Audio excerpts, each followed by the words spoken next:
Good afternoon, good morning to those of you joining us from the US, and hello to those who will be watching on demand. My name's James Fletcher. I'll be taking you through this webinar today of Demystifying Marketo Engage's engagement programs. During the webinar today, we're going to cover the common misconceptions and mistakes when using engagement programs in Marketo. We're going to talk a little bit about best practice structures, building them out and executing those campaigns. We're going to cover mastering transition rules and stream cadences as well. And we're going to also focus on how to use your existing content and optimize its performance using engagement scores within Marketo as well. Finally, the last piece and most important, how do we test our engagement programs? How do we get to test our content, our messages before executing to the broader audience? As I mentioned, my name's James Fletcher. I'm the CEO and a certified master of Marketo, or in the older terms, a Marketo Solutions Architect. I've been using Marketo for around 13 years, and I've learned a lot about engagement programs over that period of time. On how to use them and how not to use them. So let's jump straight in to some of the use cases and industries, clients that we work with. Some of you who are joining us on the call today, hello and welcome.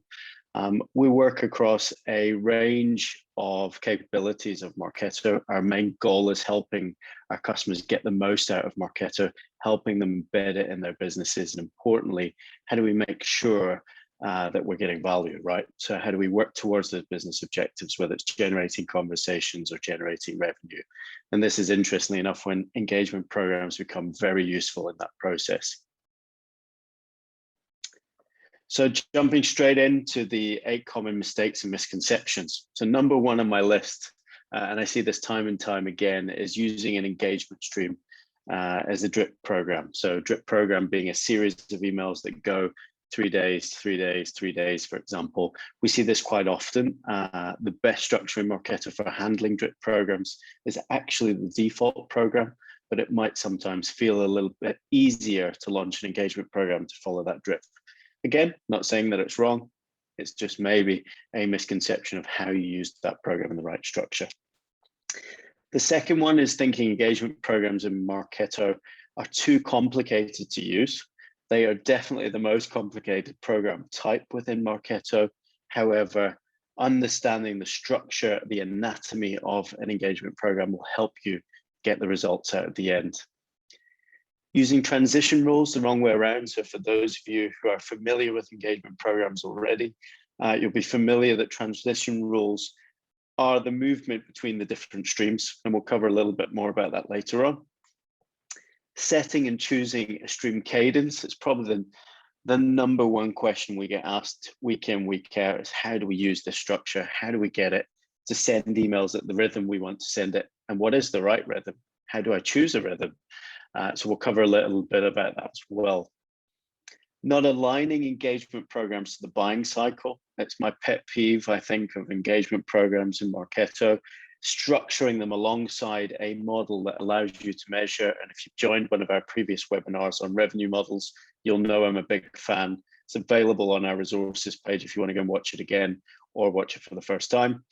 And really aligning to that buying cycle will help you get the content right, get the structure right, the calls to action, and importantly, that structure of your engagement program, right? What are you going to go and build? How are you going to go and build it? Number 6 on the list is forgetting preferences. So we talk lots about preference center, about data protection regulations, and it's becoming tougher for us marketers to get the results and understand what's working. And of course, with the Apple changes now coming through, open rates are going to start becoming something of the past. So how, again, do we understand that we're marketing at the right time to the right people who are interested in what we're doing, and how do we keep them engaged, right? So again, how do we not over communicate with those? Number 7 is engagement score. So how do we take away the conception of engagement score of the content within our engagement streams is not only about email performance, it can be about conversion, it can be about goal completion. And again, I'm going to talk lots about that today, not just about emails and nurture streams. And then number 8, I can't report on the success of a nurture campaign. I have wonderful conversations with our customers all the time about What is a nurture campaign? My view on the world is a nurture campaign is a vehicle for deploying content. It's not a way of measuring success. What it should allow you to do is see the movement between different revenue stages as you're pushing people through the funnel. So let's just make a quick cap on the anatomy of engagement programs. So I've highlighted a few sections on the screen here. So we've got the views along the top, and you may have seen this already. It's the dashboard view. It's probably the most graphical view of an engagement stream that you can see in Marketo. And we have a few different views here to be able to see whether it's the dashboard view, which gives us the kind of high level content view. We've got membership view to see whether the growth changes over time of our engagement program, useful for checking that all your net new leads are falling into that engagement program. And importantly, used by. Where are we pushing people into this program? Where are they coming from? And how do we make sure if we make a change, we're not breaking something else? You've also got the stream view, so allowing you to break down your nurture campaign, get into the details of, let's say, an MQL stream or an SAL stream, and understand what is working, what is not working in that stream, or look at everything as a whole as per this view. We've then got engagement score. So engagement score is predominantly based on the success metrics of your campaign or of your content within your engagement program. And there's two ways that this is populated, and I will go into it in detail later. One is the email performance. How do we correlate the open rate, the click-through rate, the unsubscribe rate, etc., in order to come up with a score of how effective is that piece of content? And when using embedded programs, we're actually looking at the channels and tags and their successes and progression statuses. So if you haven't been on one of our training courses, I will just tell you now, it's super, super important to use progression statuses in every single program you use in Marketo if you want to see the results very clearly within Marketo itself. Of course, we've got the next cast date. So when is my next email going? So we talked a little bit about Cadence. This one is sending on a weekly basis. So we're looking at a weekly cadence here. Every week, we've got a piece of content to go out the door. And the bottom right-hand corner, which is my favorite section of this, this dashboard view, is which content's working, right? So we've got a scale of 0 to 100. I've never seen anything higher than 90, just to let you know. I think there's one section I've seen 95. But this score is about how well is that program or that piece of content performing that is in your engagement stream. And again, how do we optimize? How do we check what's working? And how do we keep the progression and optimization? Of course, you can flick a couple of these views into the oldest content, the newest content, the lowest engaged content, and that will help you start to optimize your campaign. Next, if we jump into streams, and I will jump into the product in a second, we've got the engagement view, we've got people view, we've got content view. So let's just run through them very quickly. So the engagement view is the one that you can see in the screenshot here, which is again focusing on what is this score?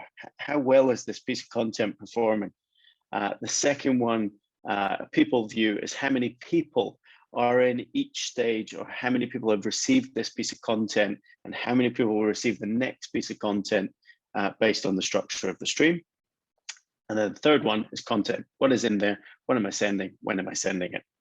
We've also got cadence, and that word's going to keep coming up throughout this session. Again, how often am I sending? Every 2 weeks, every 1 week, every 4 weeks, etc., etc. Again, the control over this has to come from you and from your business, and understanding how frequent is it acceptable to communicate to your customers. What else have you got going out the door? And there's always this blend between building always on engagement programs and also structuring your trigger campaigns, your event campaigns, if you're going to work both in tandem. Often we see people go one way or the other, right? So they're either doing lots of batch and blast, lots of point in time campaigns, or lots of always on, where everything's embedded and working together.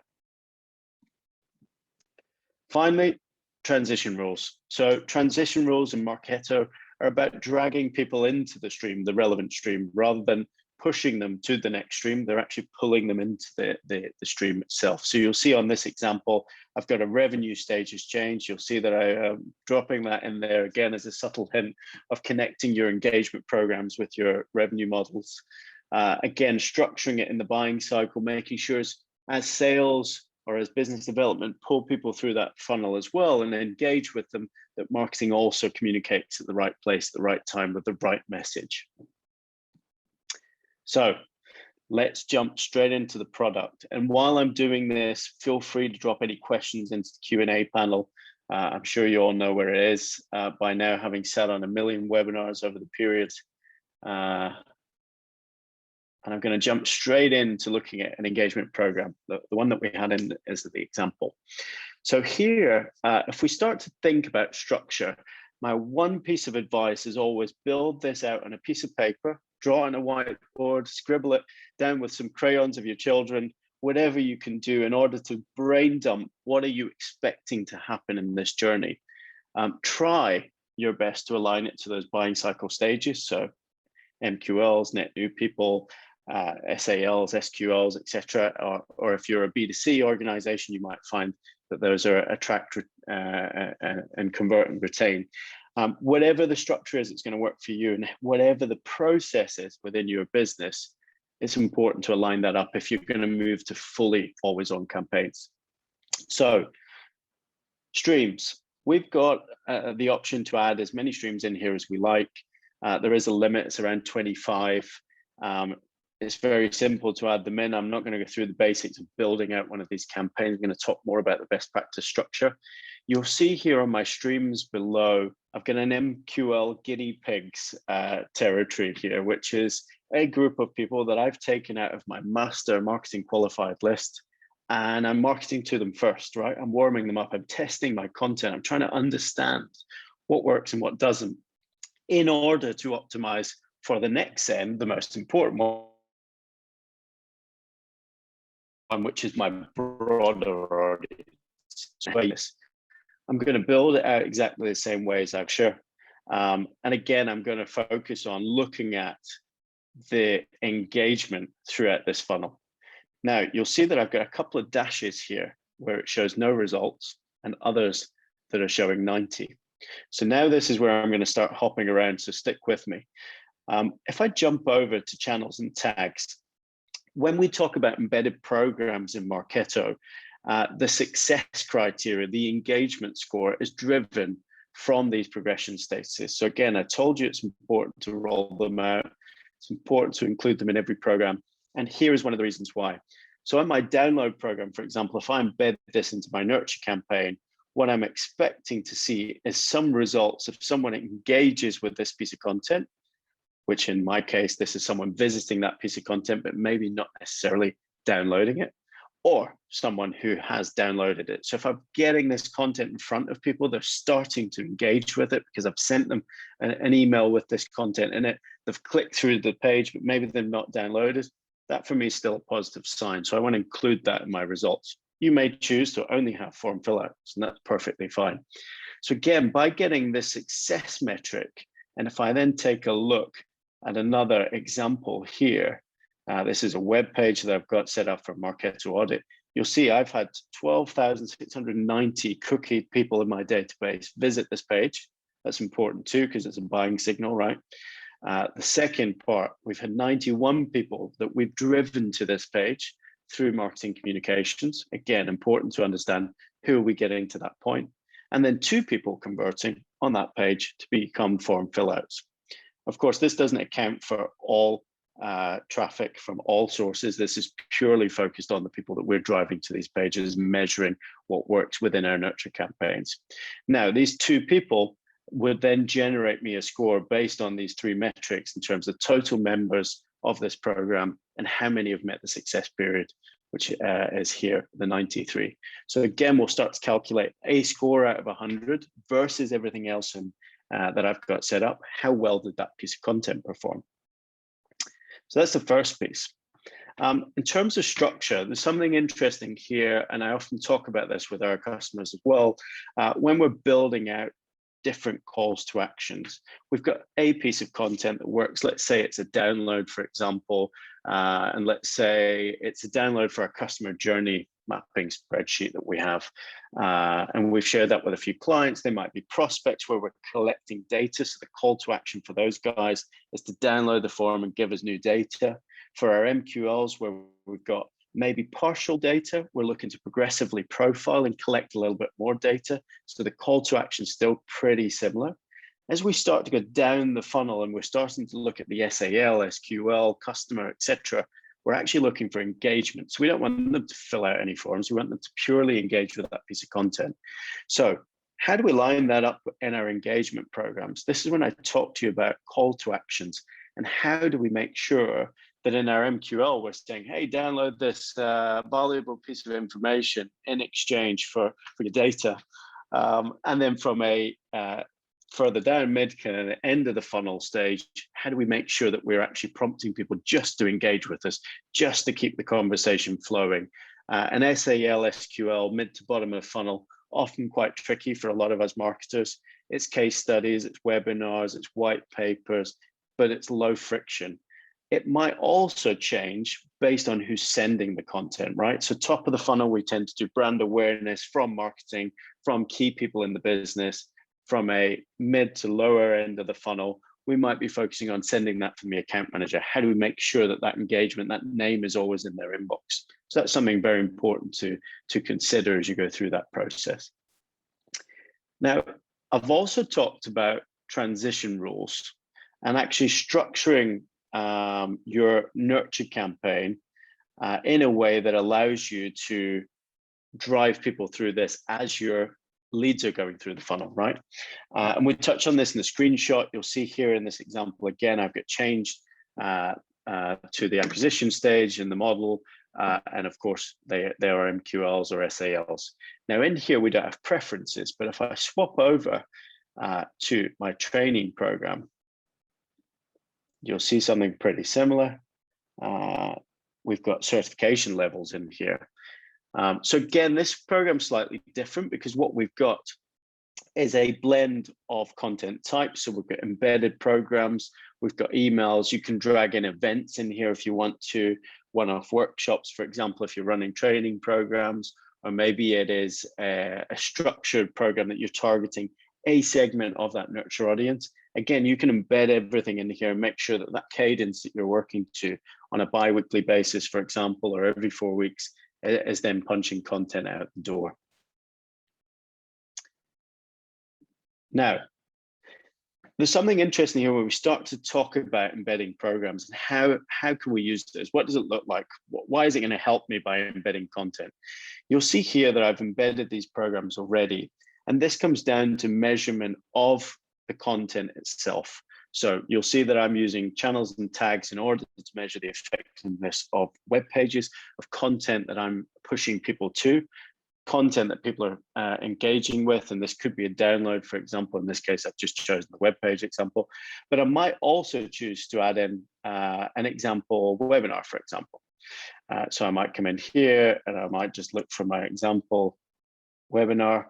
And I don't have a smart campaign set up in here, but I could drop this in also. So I can have a blend of content. Now, what is interesting about blending this content together, let's say we're going to run a promo for 3 months, we can choose availability techniques here. So if you're running an event for a specific amount of time, you can make it available for people to drop into that program to broadcast it to them by using edit availability. So again, you can start that from today and end it on the 31st of the month if you really wanted to.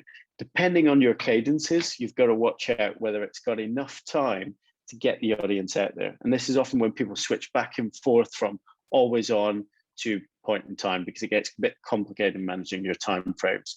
What I would always say is try and run up to an event, and you might all laugh at this one, 6 weeks in advance. If you can, it will give you enough time to get a few cadences out, new leads coming through the funnel in order to get people into that structure. Now, there's also something quite interesting here, and a question that comes up time and time again, especially around content. How do I make sure that I don't send someone the same piece of content they've seen before? Again, using your programs, your embedded programs, you'll be able to filter those out and say, only send this email if this person hasn't visited this web page before or hasn't downloaded this asset before, etc., etc. So you can start to structure it in a way that you can filter out the people you don't want to resend stuff to, or if they don't meet the criteria, let's say the job title's wrong, or if something else, another criteria that you want to segment on, you want to include. you can again mix that into the structure, and that will help you filter out how many people are going to receive that piece of content. Now, one of the things to be aware of, if you start with that structure and start filtering people out based on the programs, remember that the person who doesn't meet the criteria will skip that piece of content and move on to the next piece of content. So if you've got no content left, as you can see, I've got some people who have exhausted these streams, then they will get nothing. So you've got to keep adding into the content in order to keep testing the message. Again, if we keep focused on the goal here, the idea is that we move people through these different stages, right? The buying cycle, and maybe it's a new product release, you're trying to build awareness, get people engaged, get them on a demo or on a pilot, whatever it might be, and you might be pushing them through that journey. It can be that specific. This is very simplistic structure that we have here as an example, just in order to visualize how might this work. So we've covered the structure of the program, we've covered engagement score, we've covered why channels and tags and progression statuses are important, and also the differences of CTAs throughout that journey, right? So how do we use the same piece of content time and time again? The structure of your campaign, by the way, when you're building out, let's say, a download, and it's got 3 different audiences, let's call it a known lead versus a prospect, an MQL lead versus an SQL, for example. Again, you might have slightly variant content. You might take people directly to the asset rather than a form. You might actually send it as an account manager, as I mentioned before. You will need to create 3 variants of that email and 3 smart campaigns that can be referenced in this program in order to pull those people through correctly. And again, when you're adding the content in here, it's the thing to watch out for as you go through and find the relevant structure. Emails obviously much more simple, because again, they are easily dropped in. I like a mix of content actually in my engagement streams, because often what I'm looking at, and if you start talking SEO terminology, you've got cornerstone structures versus the contents, the angles on your products or services that you might be promoting. Now, I know we're running short of time because we like to keep these to about 30-minute sessions. So it's all to help you. I mentioned this actually earlier on without actually remembering it was in my slides. We have the customer journey mapping download available in our resources section. It's useful for when you're looking at aligning your engagement programs with buying cycle stages, or getting a better understanding of what do I need to capture from my MQLs in order to make them SALs? What do I need to do to get more SQLs? What are the gaps in my data? And importantly, where can I get that information? We'll send these slides out later, but if you want to, head over to jtfmarketing.co/resources, and you'll be able to find a bunch of other resources there as well that might be able to help you. Of course, any questions, let us know. Feel free to tap us up on social media or by email. So how can we help you with engagement programs? Often it comes down to some expert advice in terms of structures, in terms of being able to manage the contacts through those journeys. So figuring out the target segments, making sure that the objective is super clear, the content is aligned with that objective, and switching maybe to always on, right? It is a bit of a mind shift for a lot of people, especially traditional marketers who are familiar, let's say, with running batch and blast point in time campaigns to get into this and producing content in order to get people through that journey. And again, how do you link that up to the revenue model? How do you show that you've made some transitions?